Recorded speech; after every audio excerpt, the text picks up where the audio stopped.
বিশ্বব্যাপী ইসলাম ধর্মের অনুসারীর সংখ্যা বেড়েই চলেছে। 2010 সাল থেকে পরবর্তী 10 বছরে ইসলাম ধর্মে প্রায় 35 কোটি নতুন মানুষ বৃদ্ধি পেয়েছে।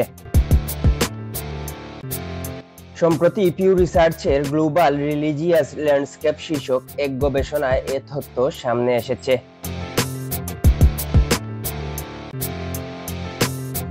2010 সাল থেকে 2020 সাল পর্যন্ত চালানো এই গবেষণায় বলা হয়, খ্রিস্ট ধর্ম এখনো বিশ্বের সবচেয়ে বড় ধর্ম।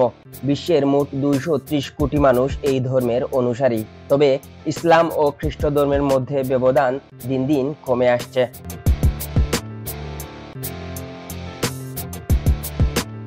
দুই সালের পর থেকে বিশ্বে খ্রিস্টান জনসংখ্যা প্রায় 1.8% কমেছে। অন্যদিকে বিশ্বজুড়ে মুসলিম অনুসারীর সংখ্যা বেড়েছে।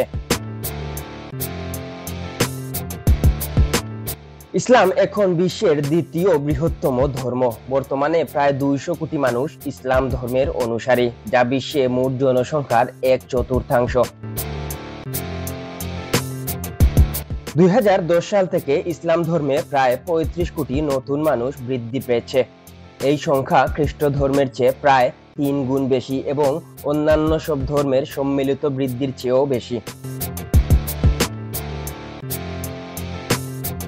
পিউ রিসার্চের গবেষণা বলছে, বিশ্বব্যাপী মুসলিম জনসংখ্যা বৃদ্ধির পেছনে ধর্মান্তরের ভূমিকা খুবই সামান্য। ইসলাম ধর্মের এই প্রবৃদ্ধি মূলত প্রাকৃতিক জনসংখ্যা বৃদ্ধির ফল।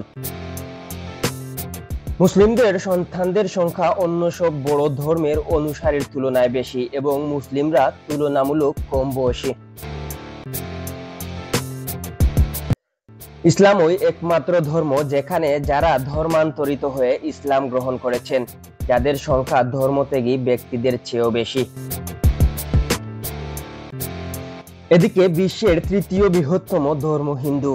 এই ধর্মের অনুসারী 120 কোটি মানুষ। 2010 সাল থেকে এই ধর্মের অনুসারী 12 কোটি 60 লাখ বেড়েছে। গত এক দশকে ইহুদি ধর্মের অনুসারী প্রায় 10 লাখ বেড়েছে। এই ধর্মের অনুসারী বিশ্বের মোট জনসংখ্যার 0.2% রয়েছে। শিখ, বাহাই সহ অন্যান্য ধর্মের মানুষের সংখ্যাও বেড়ে দাঁড়িয়েছে প্রায় 20 কোটি।